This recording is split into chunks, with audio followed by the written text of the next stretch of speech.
എല്ലാവർക്കും KPS കറി വേൾഡിലേക്ക് സ്വാഗതം. ഇന്ന് നമ്മൾ ഒരു വെറൈറ്റി വിഭവമാണ് ഉണ്ടാക്കുന്നത്. ഇത് മത്തിയുടെ മുട്ടയാണ്. ഇന്ന് മത്സ്യഫെഡിൽ നിന്ന് 1 കിലോ മത്തി മേടിച്ചുകൊണ്ട് വന്നു കഴിഞ്ഞപ്പോൾ അതിനകത്ത് കിട്ടിയ മുട്ടയാണ് ഇഷ്ടം പോലെ കൊണ്ട്. അത് നമുക്കൊന്ന് തോരൻ വെക്കാം. വളരെ ടേസ്റ്റി ആയിട്ടുള്ള ഒരു വിഭവമാണ്. തോരൻ വെക്കുന്നതിന് ആവശ്യമായിട്ടുള്ളത് കുറച്ച് ചെറിയ ഉള്ളി കനം കുറച്ച് നീളത്തിലരിഞ്ഞു, കറിവേപ്പില, പച്ചമുളക്, ഒരു പച്ചമുളക്, നല്ല എരിവുള്ളത് കൊണ്ടാണ് ഒരെണ്ണം. എരിവ് അവരവരുടെ ആവശ്യത്തിനനുസരിച്ചിട്ട് മുളക് ചേർക്കുകയോ കുറയ്ക്കുകയോ കൂട്ടുകയോ ഒക്കെ ചെയ്യാം. ഒരു ചെറിയ കഷ്ണം ഇഞ്ചി, പിന്നെ അരപ്പിന് ആവശ്യമായിട്ടുള്ളത് സ്വല്പം തേങ്ങ, ഒരു 2 സ്പൂൺ തേങ്ങ കാണും, കുറച്ച് കുരുമുളക് പൊടി, അല്പം മഞ്ഞൾപ്പൊടി, സ്വല്പം മുളക് പൊടി, ഇതൊന്ന് 2-3 ചെറിയ ഉള്ളി, ഇതെല്ലാം കൂടെ നമുക്കൊന്ന് ചതച്ചെടുക്കണം. ഇത്രയും സാധനം തോരൻ പോലൊക്കെ നമുക്ക് ചതച്ചെടുക്കണം. ഒരു ചട്ടി അടുപ്പത്ത് വെച്ചിട്ടുണ്ട്. വെളിച്ചെണ്ണ ഒഴിച്ച് നമുക്ക് ഉള്ളിയും പച്ചമുളകും എല്ലാം ഒന്ന് വഴറ്റിയെടുക്കാം. ചട്ടി ചൂടായി, അതിലേക്ക് നമുക്ക് വെളിച്ചെണ്ണ ഒഴിച്ചു കൊടുക്കാം.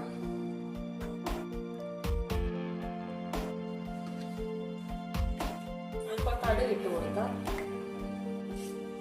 നമ്മുടെ കടുക് പൊട്ടി തുടങ്ങി.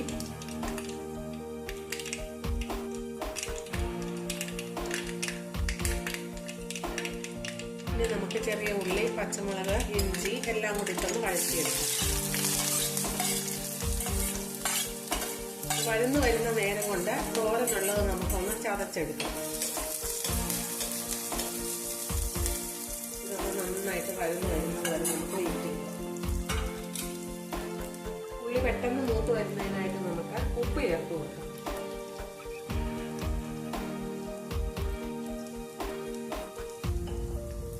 ഉപ്പൊക്കെ അവരവരുടെ ആവശ്യത്തിനനുസരിച്ചിട്ട് കുറച്ച് ചേർക്കുക. കൂടുതൽ ഉപ്പ് വേണ്ടവർക്ക് കൂടുതൽ ചേർക്കാം, കുറച്ച് ഉപ്പ് വേണ്ടവർക്ക് കുറച്ച് ഉപ്പ് ചേർക്കാം. ഇതൊക്കെ അവരവരുടെ ആവശ്യത്തിനനുസരിച്ചാണ് ചേർക്കേണ്ടത്.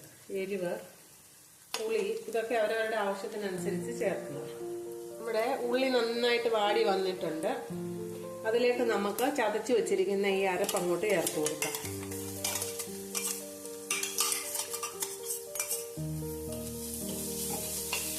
ഇതിന്റെ കൂട്ടത്തിൽ തന്നെ നമ്മൾ കഴുകി വൃത്തിയാക്കി വെച്ചിരിക്കുന്ന ഈ മീൻ മുട്ടയും കൂടെ അങ്ങോട്ട് ചേർത്ത് കൊടുക്കാം. ഇഷ്ടംപോലെ കൊണ്ട്, അതുകൊണ്ട് അതിന് തോരൻ വെക്കാമെന്ന് വിചാരിച്ചു. പെട്ടെന്ന് വേഗം വെള്ളം ഒന്നും ഒഴിക്കണ്ട, ഇതിന്റെ വെള്ളത്തിൽ തന്നെ ഇത് വെന്ത് കിട്ടും.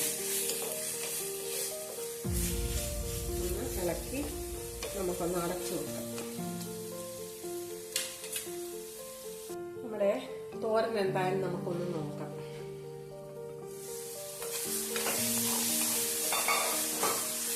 ഏകദേശം വെന്തിട്ടുണ്ട്. ഇനി ഒരു 2-3-4 മിനിറ്റ് കൂടെ കഴിഞ്ഞ് കഴിഞ്ഞാൽ നന്നായിട്ട് വെന്ത് കിട്ടും. ഇതെല്ലാം ഒന്ന് ഉടച്ചു കൊടുക്കാം.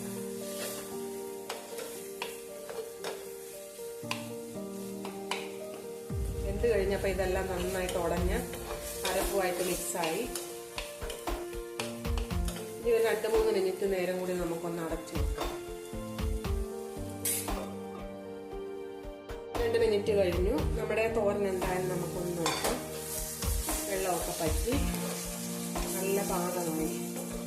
ഇതിന്റെ ഉപ്പൊന്ന് നോക്കട്ടെ.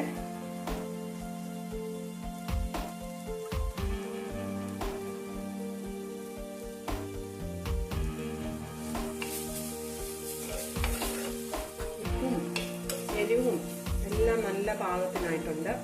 നമുക്കിനി ഗ്യാസ് ഓഫ് ചെയ്ത് ഇത് വേറൊരു പാത്രത്തിലോട്ടങ്ങ് വിളമ്പാം. നമ്മുടെ മത്തി കൊണ്ടുള്ള മുട്ടത്തോരൻ തയ്യാറായി. വളരെ ടേസ്റ്റി ആയിട്ടുള്ള ഒരു വിഭവമാണ്. എല്ലാവരും ഒന്ന് ഉണ്ടാക്കി നോക്കണം. നിങ്ങളുടെ അഭിപ്രായം എന്നിട്ട് കമന്റ് ബോക്സിൽ എഴുതണം.